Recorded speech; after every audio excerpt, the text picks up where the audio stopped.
if there is one thing that I hope to transmit, and maybe people who watch or listen to this will get, is like it's all about love. At the end of the day, it's like this is what I'm doing it for. This is one of the most powerful driving forces on Earth. All right, so today I'm really excited to have a conversation with Louise Romain, also known as Circle of Voices. Louise is a sound artist, an audio documentarist, and an anthropologist, creating immersive audio works that really invite you into another world and invite you to listen. Not just to human stories, but to ecosystems, water, birds, and all the more than human world that's out there. Now, through projects like Interspecies Song and From Reef to Ridge, Lou explores both listening as a form of care, as well as sound as a bridge between people, places, and the living earth. I'm really excited to dive in, but before we dive in, if you enjoy deep, thoughtful conversations about art, nature, music, and all the other things it means to be human right now, then please make sure to follow or subscribe wherever you're watching or listening. We restore 1 square meter of ecosystem for every follower. And now let's dive into our chat with Louise. All right, Louise, so good that you're here. It's really nice to meet digitally. How are you feeling today? Yeah, actually today has been a good day, so I'm feeling good. It's a pleasure to be here too. Nice. Yeah, I'm really grateful and excited also that you're here. Really excited because like we ran into you, I think on Instagram or some socials, and yeah, we really literally thought like, can we find any better example of mingling art and earth love? So I'm really excited to chat about all that. You got quite a variety of projects as well. Yeah, and like a first question actually then already is like, how would you actually like describe yourself, what you're doing creatively? Yes, I love that question. So I like to introduce myself as a sound artist and documentarist. Another identity label that I really connect with is an imagination activist. And my training is in anthropology, which I definitely do as part of my work as well. Yeah, I think, and podcast producer, I guess, is like a bigger, kind of more familiar category. Yeah, that's like the Circle of Voices project that I think we ran into as well. Just as like to get an idea for me and anyone listening as well, maybe, what do you mean with an imagination activist? What does that hold for you? What does that mean to you? Yeah, so that's inspired by an organization called Moral Imaginations, sorry.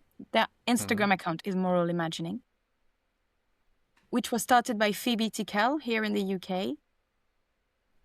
It's at the core of it is basically training your imagination as a muscle and reclaiming our power to envision futures that are aligned with the earth, that are aligned with future generations, and that are aligned with what we carry from our ancestors, the good, the bad, and the ugly. And so she brings that imagination practice into decision-making and governance processes and really empowers people to kind of like not give up and not fall for the doom and gloom narratives that we are drowning in on so many fronts, not just climate and ecologically, but also politically at the moment. And so, yeah, it's a very invigorating movement that she's creating, and I'm taking it in my stride, blending that with the sound work that I do. So bringing in different voices from nature, voices from frontline communities, and daring people to like tune into these different forms of intelligence and wisdom. Yeah, it's really cool. I gotta say, it's also quite a topic, like the countering everything that's happening with like hope and constructivism, if that makes sense. It's something I see and hear more actually from people that I had talks with more recently as well, that I feel like there is really like quite some movement around that, like that people want to, message the hope and what is possible as a counter force basically to everything going on. Yeah, and I can also imagine it's really well fitting with your audio work actually, because filmmakers are like a big role in, I think, seeing what's possible and showing different perspectives. But I can imagine that maybe for you, you feel that the same, that with audio, it requires the listener to, imagine the visuals with it. How does this feel for you? Yeah, 100%. Yeah, I agree with that. I think any media artist, content creator, which is a bit of a more 21st century trendy word, is kind of compelled to, is compelled to bring people on a journey with them. I think if you only work with audio, you have a bigger responsibility and a chance to really craft the imagination of your listeners. Whereas if you're Mm. feeding visuals, and also because in the last decades we've been increasingly consuming visual content through our phones and our screens, etc. So I think for me, one of the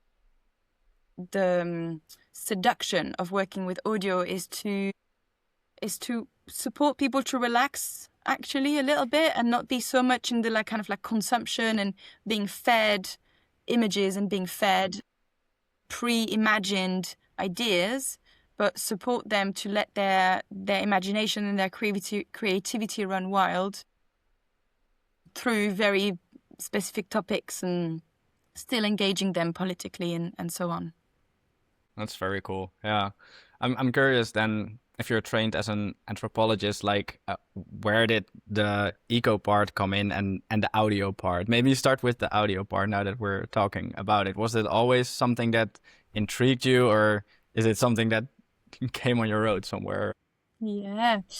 Yeah, that's a funny question. So, because a few people have asked me that in the last years. So Mm, I started this path of audio production in 2022, so it's fairly recent. mm, And before that, I was working in climate activism for a really amazing organization called Stop Ecocide International, which is advocating to make ecocides the fifth international crime under the ICC, the International Criminal Court.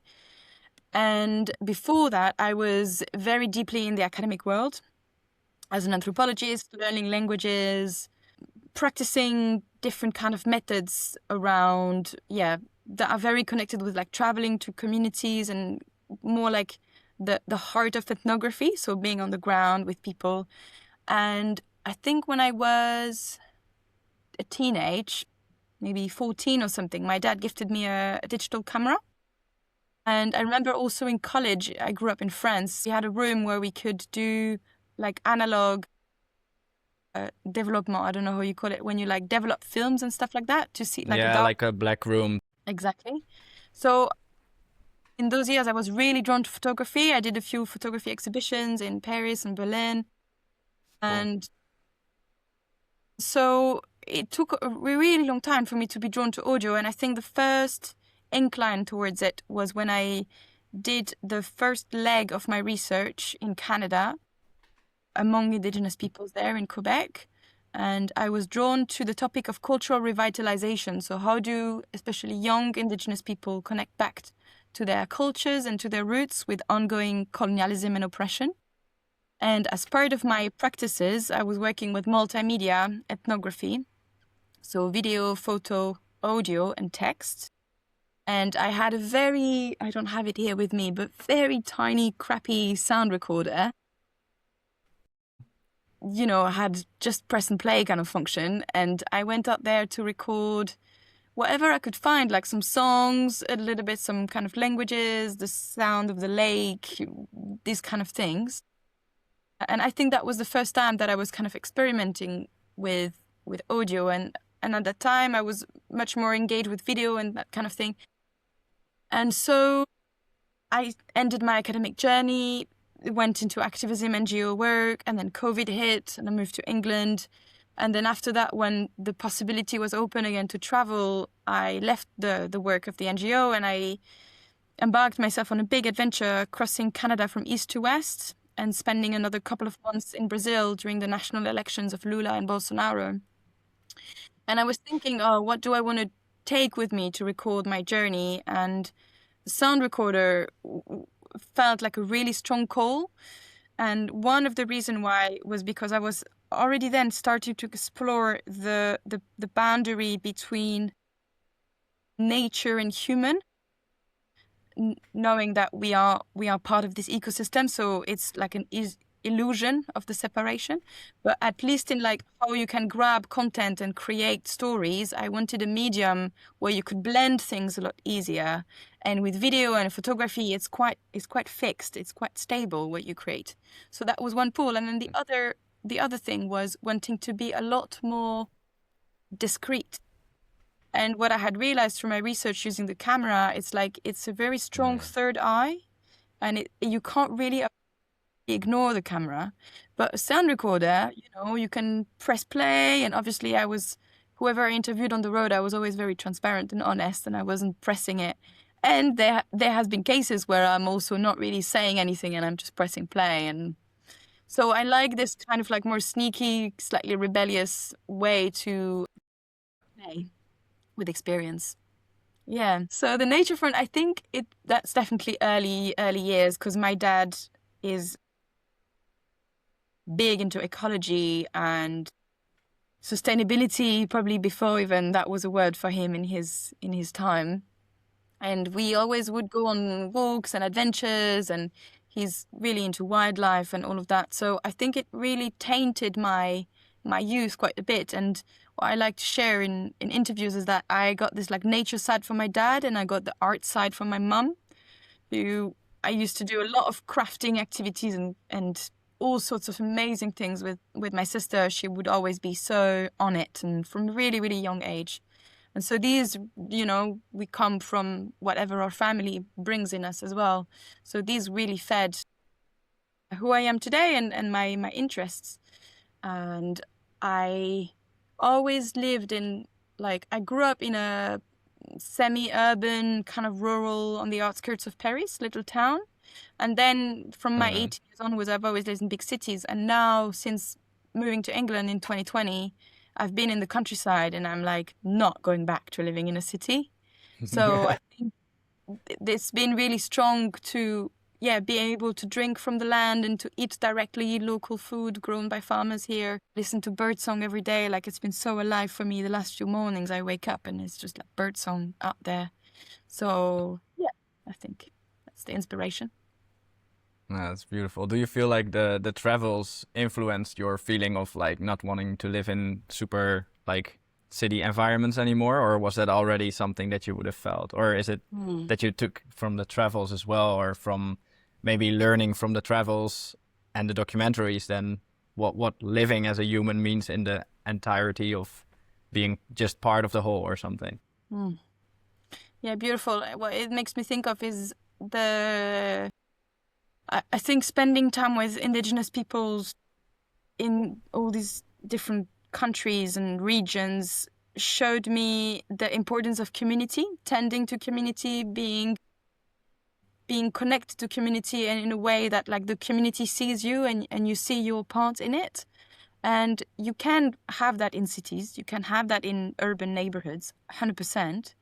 And the way that I landed in this little town, Stroud, in southwest England, and the way that I've been received and welcomed and really appreciated for the work that I do in the world, that's community to me. And so once you have a taste of that and the preciousness and the beauty of that, especially with the understanding that is one of the medicine for the collapse of our times, then, it's really hard to leave that place, and it's really hard not wanting to grow even more and engage even deeper with it. So I think my travels, like, in a way, yes, going through these big urban centers and stuff was sometimes quite challenging, also just like, wow. And I also think the other dimension is that I've grown to be quite sensitive on different level, like sensitive to homelessness and poverty, and becoming more and more empathetic, or maybe less willing to kind of shield myself from that, and also more sensitive on the audio level. So I get very overstimulated from urban environment, and actually it's really too much for my nervous system. So yeah, that's the other kind of like darker side of it. I wanted to ask that while you were telling about it, because it's something that I also can imagine if you're starting to pay closer attention to certain things. For example, if you're starting to notice like the little birds more, or like the little sounds more, especially if you work with audio, then that's, you become more sensitive to it. I can imagine. Yeah. Sadly, yes. That sounds interesting. Yeah. I just heard you talk about the bird song that you hear in the mornings. And one of the works that you worked on and recently shared is like the interspecies song, which is an ode to water and birds, where like I listened to it, it's really nice blending the two, but also some human vocalizations. And what I saw is that it's like recorded in different locations as well. How did you get to the idea of like blending not only different species, but also different locations for that piece? Yeah, so that was a commission for a friend. She is a filmmaker and she hosts different kind of events. And Sophie Austin, she's called. Amazing works she's doing. I met her through the Bio Leadership Fellowship, the community of learning that we are part of to practice centering nature in our work. And she wanted a piece that could be played like in a waiting period while people arrive in a room and before the event kind of starts. So I thought, because of our nature interest, I thought, oh, okay, I'm gonna mix something with birdsong. And I've been learning recently that basically because birds only sing when they aren't threatened. And so very deep in our DNA, when we listen to birdsong, it's a sign of, it's like it chills us out and we relax and it creates all this kind of like endorphin release and it's really good for us basically. So I wanted to play with that. And the event that she was hosting was for climate activists. So in the song, there is bird recordings from the Brazilian Amazon, from Colombia, and from the UK. And then there are also songs that were shared or vocalized in a little spring, like kind of like a cave spring just next to the Royal Courts of Justice in London. And at that time, there was a whole court case going on to protect the sacred spring of Stonehenge, Blickmead, from a construction project, a road that ended up not happening. And so people were singing as an act of prayer and ritual and thanking the water. And so, I don't know, I guess there was a bit of a kind of experiment with that song because I had never really done that before. A lot of my work is very documentary, quite factual. And I wanted to play a little bit more with growing as a sound artist and blending earth voices, so human and non-human voices. And one of the practices and concepts that I'm learning and really want to explore more is this idea of multi-species storytelling. So learning to listen to nature in a way that isn't with an added layer of science or like, oh, we're listening to this bird at this time of the year and they're, it's reproduction time. No, it's like, can we just listen to the bird for its own beauty and get whatever we want to get from it and then blend in like other human voices and people taking a stand for the earth in all the multiple ways they are doing it. Yeah, I found it really cool because it is for me so much emphasizing the fact that we are just, one species within the whole, because you mix the species together and you let them all have their individual voices in the piece, I find as well. Like each has their, solo, so to say, but they also have these parts where they all sing harmoniously at the same time. So really like that. I cut out a little part of like a few minutes just to give listeners a little bit of an idea. So if you're up for it, I'd say we listen to that and then we can chat a bit about it after. Sounds good.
Yeah, that was a way too short solo for the birds there, I feel in the end. But yeah, if people want to hear more of the birds, I will leave a link to the full piece in the show notes or in the description where people are listening so that they can check it on your SoundCloud. Is there like something about this part, if you hear it now, that that comes up, like a thought or a feeling or anything that you think of when you hear this bit back? So the one bit I didn't share about in the song is the river. And Uh, the river that we hear is the Atabasca River in Canada, which is the river that goes through the tar sands. One of the ways that we get petrol. It is it is one of the extraction sites that we can see from space. So it's just horrendous, the impact that it's having on, polluting water systems and land and contamination and everything. And so, yeah, it almost brings me back to being by the side of this river, the Atabasca River. And there is another piece that people can find, I think, on my SoundCloud, which is starting to become more like one of the very, very early release. So it's no mixing, no mastering. It's quite horrendous in terms of sound quality. But there is this time where I wanted to go record the river. So I met someone to go on a little road trip with in Edmonton. And we drove together and found this. I checked on the map and found this spot where we could park nearby and walk to the river. And so we did. And just as we were walking back, I saw these iridescent colors on a little puddle next to the river. And I asked him, like, oh, don't you think that's oil? And sure enough, we spotted. So we went up a bit and we saw just like a little bit of a pipeline just going out of the ground in a grid kind of thing. And yeah, he was a local Indigenous man. So we had a little moment of, well, I asked him, like, oh, could we pray around that little puddle and that water, and which is also a practice I'm learning to reclaim for myself, not having grown up with any religion or much kind of spiritual understanding, and again being very, very inspired by Indigenous peoples and some of their traditional ways of being in connection with the rest of the living world and all the magical unseen things that go beyond our rational and logic Cartesian ways that we grew up and we were raised in this Western culture. So yeah, and so I think it brings me back to that moment of tenderness and care and seeing the might of the river and how how insidious the contamination and the pollution is, really.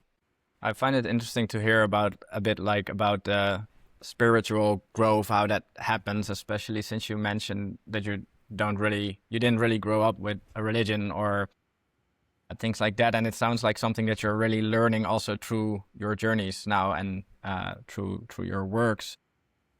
How can you like take us back maybe to when you started realizing that? Was it something you looked against in the past, because you did study like studies that I would like, if I let my mind assume things, I think, oh, there is, a connection there, like you have some interest in other cultures and stuff like that? Or was it something that you were already interested in but didn't believe so much in? Or how did that start? How did you feel like you started to develop that more or take that on more yourself, if that makes sense?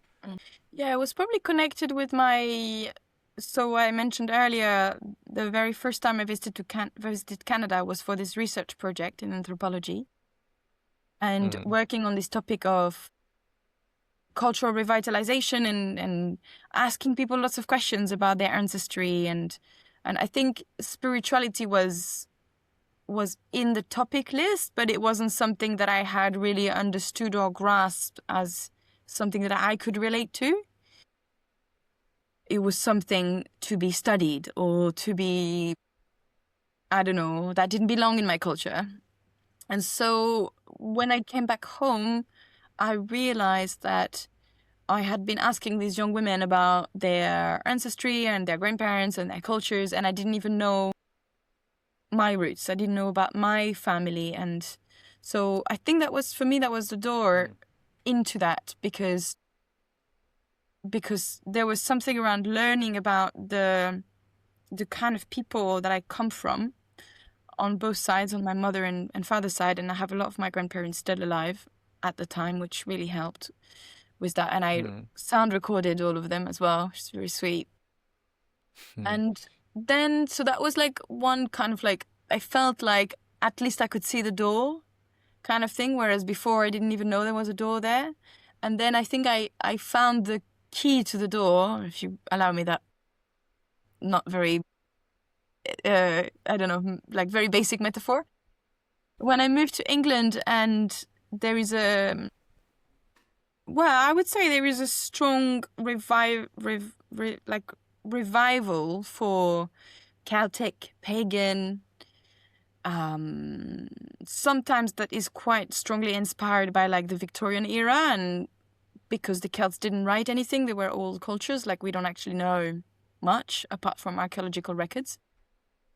But there was something around the practices of the seasonal festivals, which I think was the first thing that I could be like, oh, I can relate to that. Like, I can relate to the solstice. I can see it with my eyes. I can feel it in my body, how the seasons and the cycles change and impact me and my people around me and the land. And then I met someone here locally who I consider as my mentor. And she's an amazing elder and so generous and so humble with her knowing and how she shares about her lifestyle and all of that. And she was one of the first people I met when I moved here. So it was almost like a kind of, you know, what's that saying? Like the guide shows up when the student is ready or something like that. So it felt a bit like I had so much curiosity for it, and then I had found the right land for me to learn about.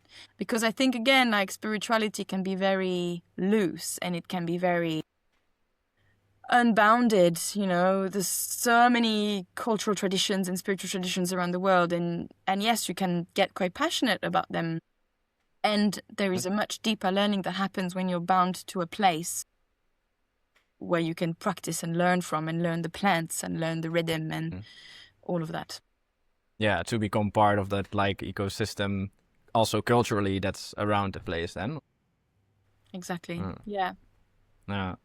Interesting. How did it come that you moved to England then, actually? Yeah, well, that's thanks to the pandemic and my ex-boyfriend.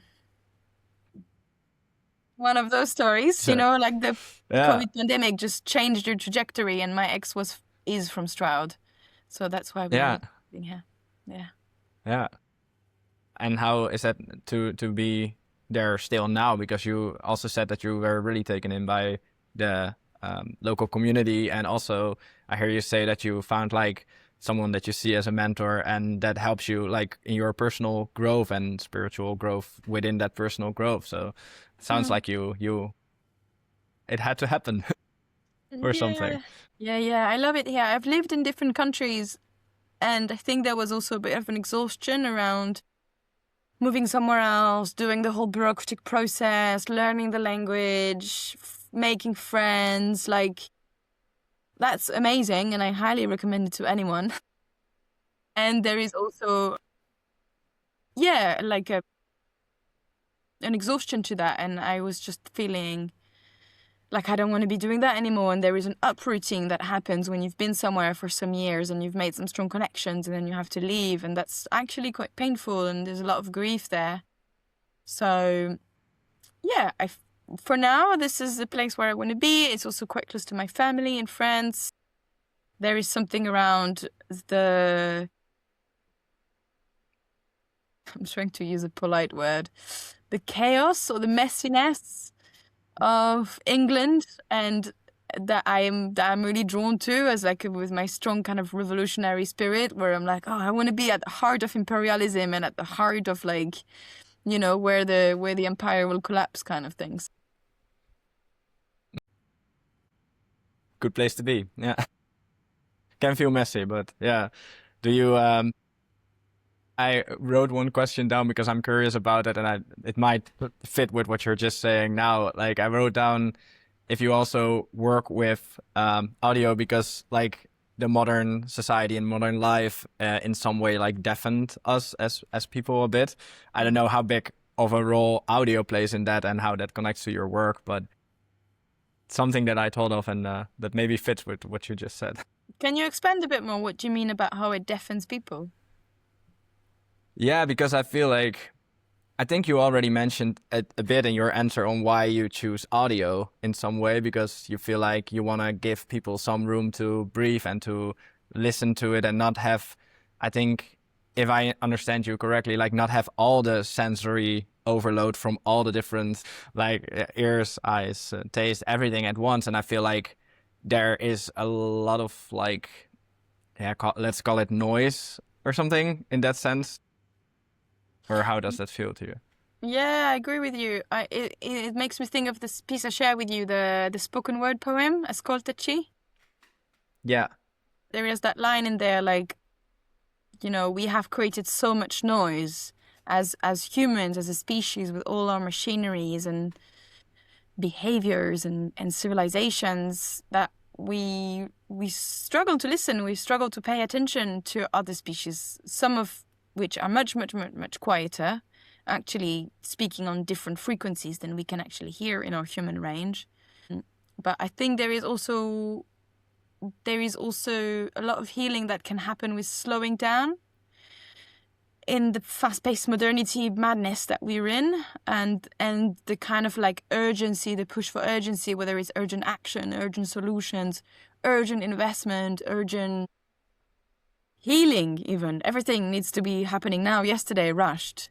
And there is something that happens when you listen where you have to, well, first is presence. You can't fully listen if you're not fully present, which I think is also super important and connected with all of these meditation, mindfulness practices and deep, deep wisdom.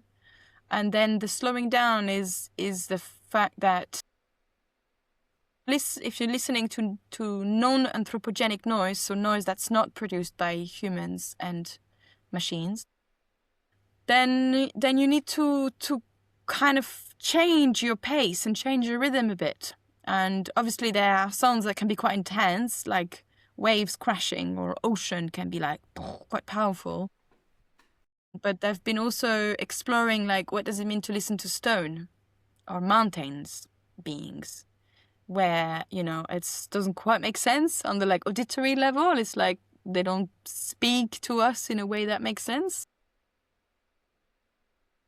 And then obviously there is all this amazing equipment, and like people are developing these fun little devices where you can translate electromagnetic signals of plants or mushrooms, Yeah, into sound that we can hear. So there's like many ways to do that. But I think my main invitation is more on deep listening, and which is a term that was coined by Pauline Oliveros, and kind of, yeah, trying to kind of, there's something around the way that it nourishes my nervous system when I practice deep listening, and I think that's very needed for a lot of us.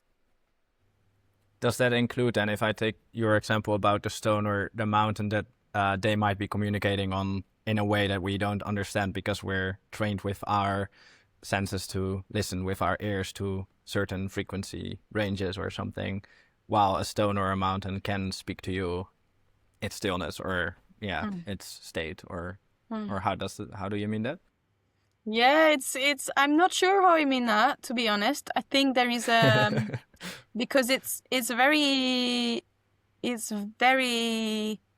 foreign from us. Like, there is, I think we are starting to shift more in our understanding of plant communication and mushrooms. I'm a super big fan of fungi for all the many reasons that they are amazing. Same. Obviously, animals is quite clear, right? Like we get it, and even whales that speak on different frequencies, or insects and stuff like that, like elephants that speak with ultrasound. Like now we get it, but I'm quite curious about stone beings because of their relationship to time and their relationship to change. And our human species is very fast space, and we are the youngest one on Earth. And there is something about the consumption and hunger that we have for all of life around us. And sometimes I'm quite curious about stone as this and you have it with old trees as well, like this, like, I've been through everything, I'll be here long after you go. So I want to tap into that knowledge, and I don't know how. And I feel that the first step is to listen and to feel what's alive in me when I listen. But it doesn't make sense in a way that you just listen to birdsong and it's like, okay, I know what you mean. And so sometimes I have moments where, like, I remember when I was in Brazil, I visited the city of Salvador, which has the largest population of African people outside of Africa due to the transatlantic slave trade. And so there is one of the center square of Salvador, which is called Pelourinho, and the name means hanging, the place of hanging, which was also torture and all of these things that we know were part of what happened then. And I remember, like, putting my hand on the pavestone on the floor and just trying to tune into that, like, what is the memory of the stone, in the same way that we talk about the memory of water, and what is it that I can maybe tune into. But yeah, this is, I don't know, that's like the most open question. And then sometimes I feel that's also part of my spiritual practice, is like actually putting myself in places of exploration and going outside of the logic and really going with my intuition and my creativity and my playfulness and see where that leads me. That's beautiful. I think already, like what you said, like the that you take the effort, so to say, and the respect to stand still and shift your attention, which is probably the most valuable thing you have as a human, at least in this modern times. I feel it's all like for intention, and that you like offer that to, listen, even if you don't understand it, that you pay that attention is very beautiful, I think. How do you feel? Because I feel like it's important to you, like I hear it and see it in the way you speak about it. That's probably why you also connected to the activism part. How do you feel like art, maybe your art or art in general, can actually play a role in protecting these ecosystems or other species? I heard that a few days ago at a conversation with people from my fellowship, actually, that I think somebody said that art and language, was it art and story? I can't quite remember, but have the same roots. So look, in the way that they have been with us and the development of being human since time immemorial. So I think there is something about how art touches us and moves us that is beyond our comprehension. And sometimes, you may get that with a piece of modern art or contemporary art, where you're like, you get really strong reactions, disgust or whatever, or positive, negative, it doesn't really matter, but you get these really strong feelings and emotions about it. And so I think that what has happened to a lot of us is a numbness and a disconnection, and we've become quite disengaged with the reality of what it means to live on this amazing planet. And some of it has been through patriarchy, capitalism, imperialism, like, the list can go on. The list with issues, yeah. Yeah. So art is a way to kind of hack that and to make us feel things. And so that is the gateway to then reconnect to nature and to remember that we are part of this web of life, and that we have a duty to care and a responsibility to be a keystone species in the best of ways, and not, in harming and taking and extracting and all of that. And I think I put like art and play in a similar fashion, because I also think that play is a way for us to kind of switch out from the modes that we have of engaging with other people or engaging with even our body, or like, and art is like such a big word. It goes from anything to like, I don't know, photography, drama, theater, music, like just even music is like so massive, right? And there is a way that also arts bring us into the present moment, and we're there, and we're there with the artist or with the piece that they've created. And so I think there is really, really deep medicine in that, and it's been amazing to follow the work of the Arts and Culture Pavilion that's been in place for 2 years now at the UNFCCC Climate COP, the United Nations Framework Convention on Climate Change, what is known as Climate COP, and see how they've been really actively trying to bring, I think it's called Entertainment and Culture Pavilion, and there is a name also of their wider movement that's escaping me at the moment. So really bringing culture and art into these political spaces is super important. Yeah. Yeah, I think I saw that recently as well. I think I had a chat with someone who played there, and it does ring a bell what you're mentioning. But yeah, that's cool to hear. I also have another snippet lined up actually, which is also someone that you spoke to, that knows very well to describe like the beauty that nature can give and what nature can show them and teach them. In this case, it's one of the Razor fishermen that you spoke, and when he opens up a bit about like what the sea taught him. Basically, it's a little snippet. I'll put it on, and then I definitely have a question about that for you. Great.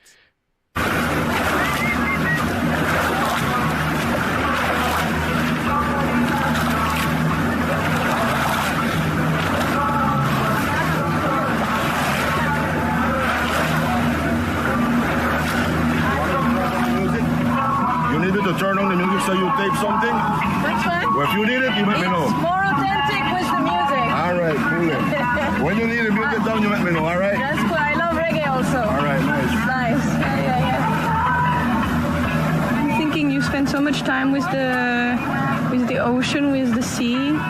So what is the sea? What has the sea taught you, or what is the ocean teaching you? Okay, precisely to appreciate life, you know. Because as I said, when you're going to the sea, you know you're leaving, you don't know if you're coming back. So you learn to appreciate life, to enjoy day by day, you know, to love, to respect, you know, because you have this interaction with the environment, you know, and you be all this time like more and all alone to yourself, fishing and analyzing, thinking around life and enjoying your job also. Yeah, treasuring every day, I guess. It's the gift. You have to come to Providence. People who are going to hear this, they have to come to Providence and feel in an island full of love, joy, resilience, and food. Amazing. Yeah, I feel like the island feels really healthy. That's what keeps coming to me. Great, thank you. Yeah. Was the food really that good? Yeah, it was pretty amazing. Fresh fish. And all sorts of seafood, and so good. Yeah. Yeah. It's a really short snippet. I think the full part was like 45 minutes more or less, right? So for this piece as well, like I'll include a link in the description or in the show notes so that people can find it there. It's it accompanied me with my dinner yesterday, and it's a real pleasure to listen to. And if your goal is to, you know, create the visions, like have people create their imagery with it, and that really works. It's really like a bit of a trip going there. So a lot of respect for that work. Yeah, I'm curious. Like, I find this, hearing this talking really touching. What went through you when you asked this question and you get an answer like this back, like in the moment? Like, how does that make you feel then? So the first person we hear is a fisherman called Pedro Livingston, who lives on San Andres Island. And the second is a marine biologist and friend of mine, Jocelyn Boyana Arboleda, who lives on Providence. And they are very near each other. And these are Caribbean islands off the coast of Nicaragua, but that are technically part of the jurisdiction of Colombia. And well, this whole trip was October 24, and this whole trip, the intention was to go out there to record the sounds of coral reefs. I got absolutely obsessed with this idea because I read a book that taught me that scientists have been able to call back the larvae of fish and coral to settle on dead or damaged reef through sound. So playing healthy coral reef music, and basically the larvae are repopulating the reef. Blew my mind. The book is called The Sounds of Life by Karen Becker. Highly recommend it. Amazing. It was my number one most recommended read last year, and probably still might be this year. So I went out there with quite a clear kind of like nature-centered inquiry and curiosity. But being the anthropologist that I am, passionate by human beings and cultures, it didn't take me very long to find, quote unquote, the right people. And I was only in the archipelago for 3 weeks, which isn't that much time when you have this grand idea of recording the reefs and stuff like that. And Jocelyn, I had the chance to meet her a little bit through Instagram and a little bit through a youth delegation, because we were together in the same group going to the Biodiversity COP, CBD, the Convention on Biological Diversity, that happened in Cali in Colombia, same October 24. And I think there was something around like when you're on the road like that with a sound recorder, you have to make the most out of the moments and the spontaneity of the people that you meet. And you may not have the ideal environment to record them in. You may not really know that you're going to meet someone that you can have an interview with. You don't know much. But there was something around the opportunity to be on Pedro's boat and having had my sound recorder with me. And I don't know, I asked him this question just as we were like starting to get close to the shore. So that was a little bit of a like, quick, I must ask this human who lives so close to the sea in a way that is so far from my reality. It depends on the sea. You know, it's like there are sea people more than land people, really, a lot of islanders. And I felt like his answer was really genuine, and there was something so simple about that. So I end this sound journey, this Caribbean immersive sound journey, with that piece, because I really want people to remember that the cherishing of every moment of being alive, of, you know, whatever body you inhabit, whatever mind you inhabit, like this is what you got, right? So there's something about like making the most of it and really treasuring that. Yeah, because I snuck this snippet out, which is literally all the way at the end of the talk, indeed, which I find beautiful, knowing now that you find, incorporating hope and positive message in it, like that you find that important. Hearing you say that in the beginning of the talk, I love that you end the piece with that.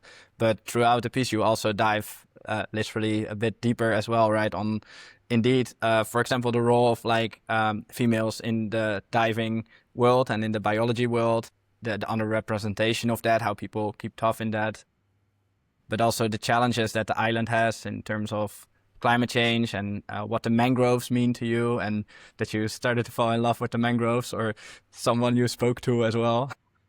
So yeah, can really recommend to listen to the whole piece, but I found this end note very touching indeed. Yeah.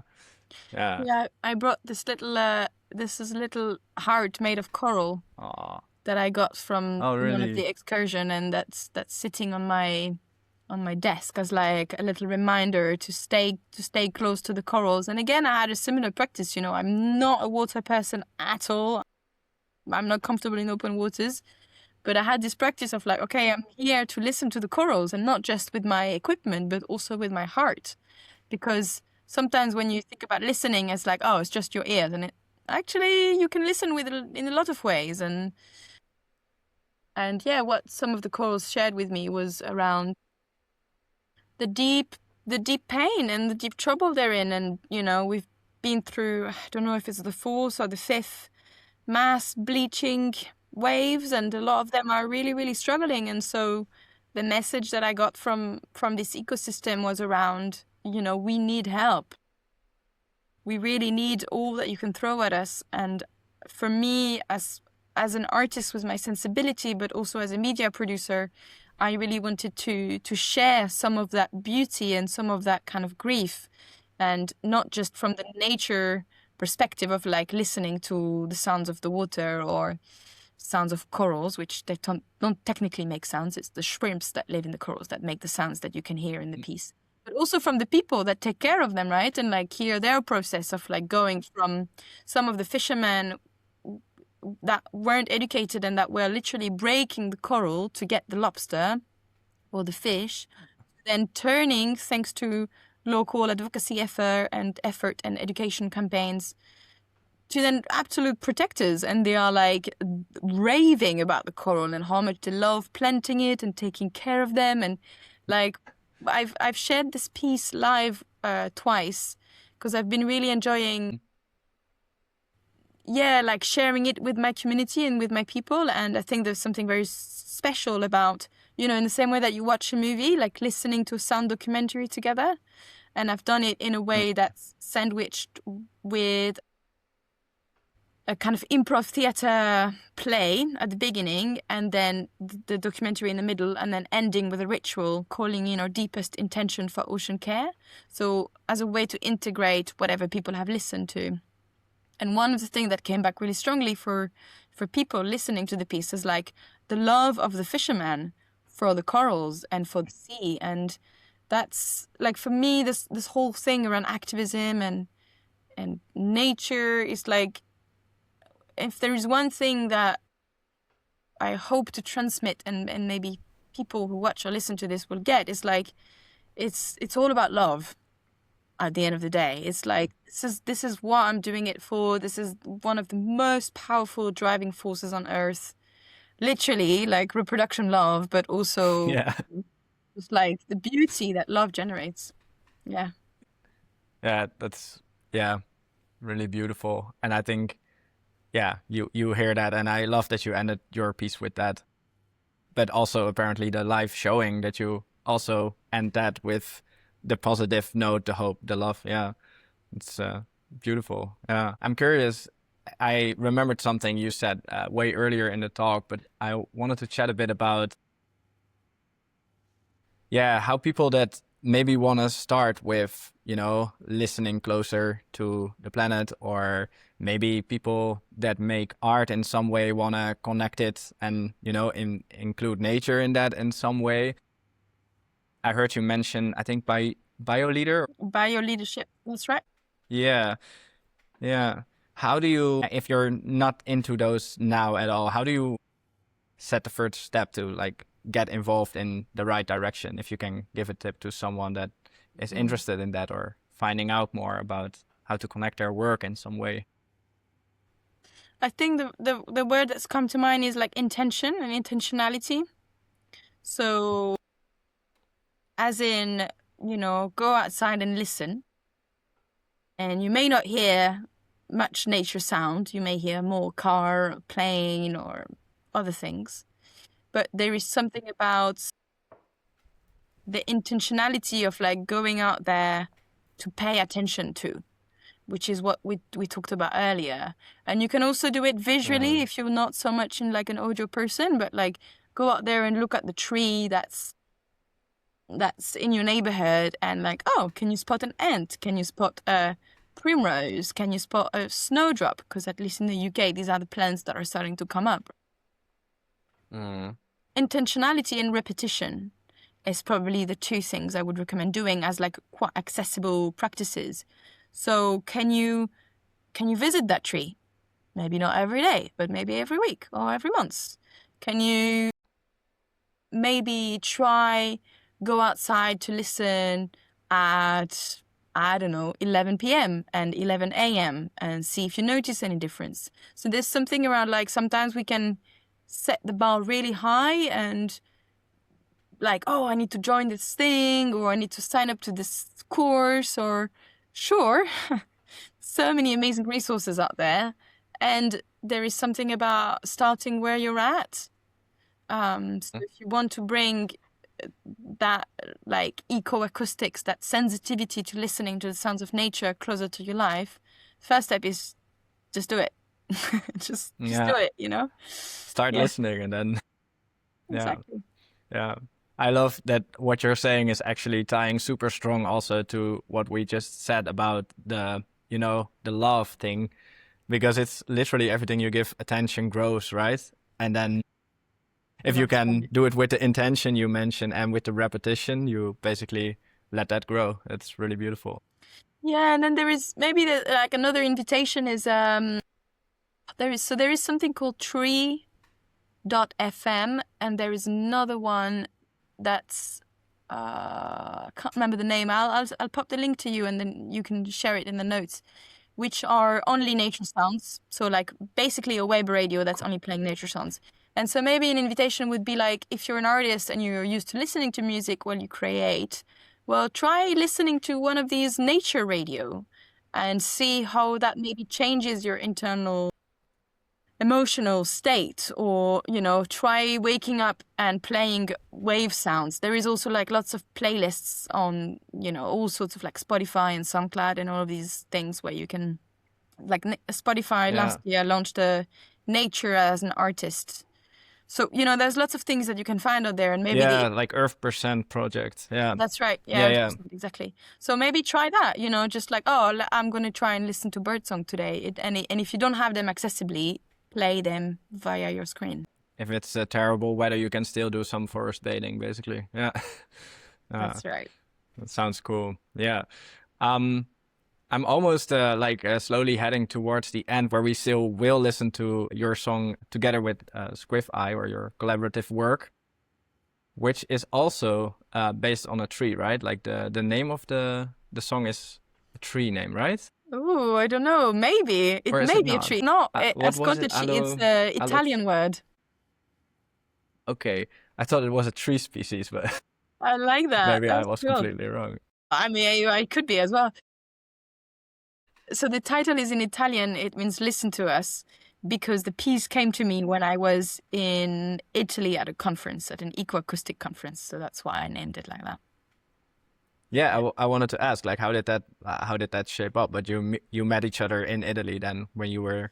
No, so the Squiffy, the people who does the musical arrangement, is a friend I've known through Activism, through Stop Ecocide International. He was working for them as a graphic designer, and we met years before. And so this piece came to me. So it was a 2 days conference, and the first night, it was my first time attending a conference with ecoacousticians and bioacoustics, and learning about all these amazing ways to record and listen to nature sounds, and completely blew my mind. And I remember waking up at like literally in the middle of the night, which never happens to me, and having this surge of inspiration, because I don't write a lot of poetry, but when that happens, it usually comes like that in a really spontaneous, full-on way.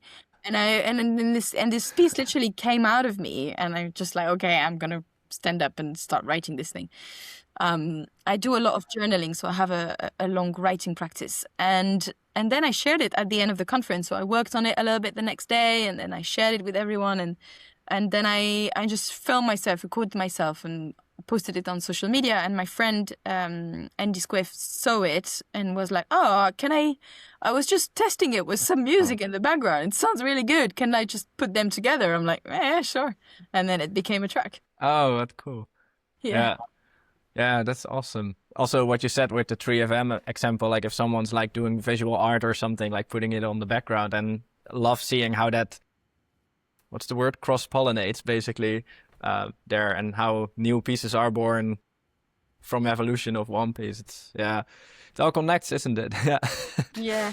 Well, one of the things I want to trial is as you mentioned, forest bathing. So it's quite similar. It's playing with ocean sounds, and so if there is anyone that's keen to get in touch and be part of my trial audience, you're really welcome. I haven't made the piece yet, but it will come.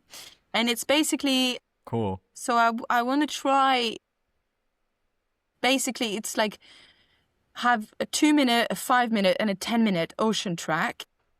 Maybe collaborate with some musicians as well. So I'm really keen to like connect with people who might want to do that. And then play it at the beginning of your day and at the end of your day, or play it on your lunch break, or play it before like quite an intense Zoom call or something like this, and see how that kind of like changes your nervous system.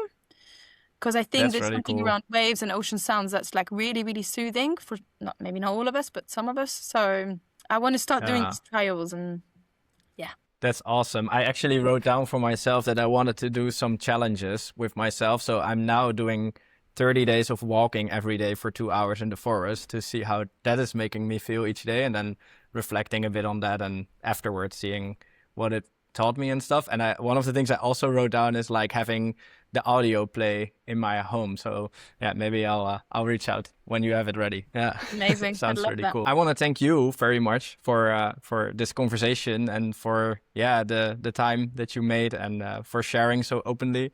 I'm really curious to keep following what you're doing, and as said earlier, like a lot of respect for your work and how you're bringing these things together. It's really inspiring to see. So yeah, thanks so much for all that. Yeah, well, thanks for finding me and for reaching out. It's not easy, you know, as like a little independent artist, and then you put your things on Instagram and you get like 5 likes and you're like, all right, nobody's noticing me. And then, yeah, like a random DM and it's like, oh, okay, somebody is noticing me. Yeah.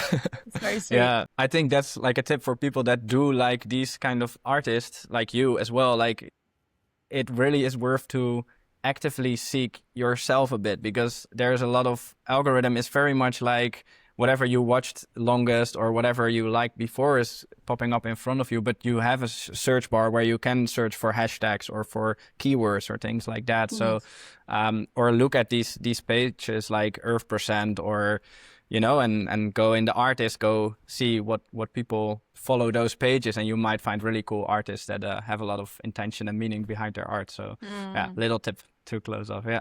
Nice. Yeah, but as said, really happy that we found you there. For the people listening, don't go yet. We're gonna wave goodbye, but people listening, you still get listen to us, but then in Italian, which is too challenging for me to speak out. Yes, the piece is in English, so you're good. Nice one. Thanks. All right, thank you so much. Have a good Take one. care. Bye-bye. Bye.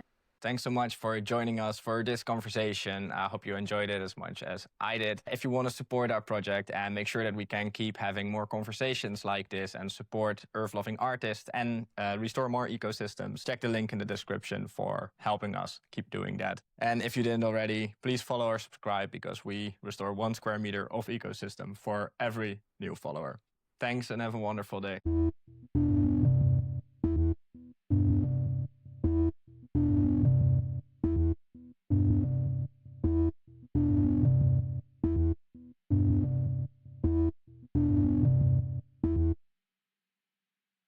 Listening with our hearts wide open. We are here to dream of sonic futures with a reverence for life. We are here to reimagine the rewilding of our ears. We are here to get lost in soundscapes, yet to find each other. Streaming from different localities, we embarked on a quest, seeking the humming of the land, the hissing of the skies, and the clicking in the waters. In a rush for bird songs going extinct, so much quicker than we can grasp, we hush.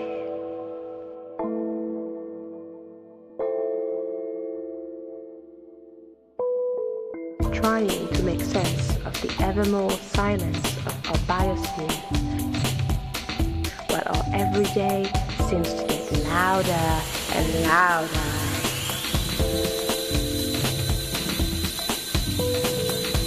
The storms we play on tape echo the cataclysmic challenges of our times. Meanwhile, our clever machines try to capture what defies our hearing range. The ultra, the infra, the invisible, the beyond, the below, and the between. We have even designed artificial intelligences that are starting to decode the languages of bees and bats. Our cables plugged into secretive mycelium and our hydrophones intruding rock pools and ponds. We are the gifted curators of the polyphony of our mother.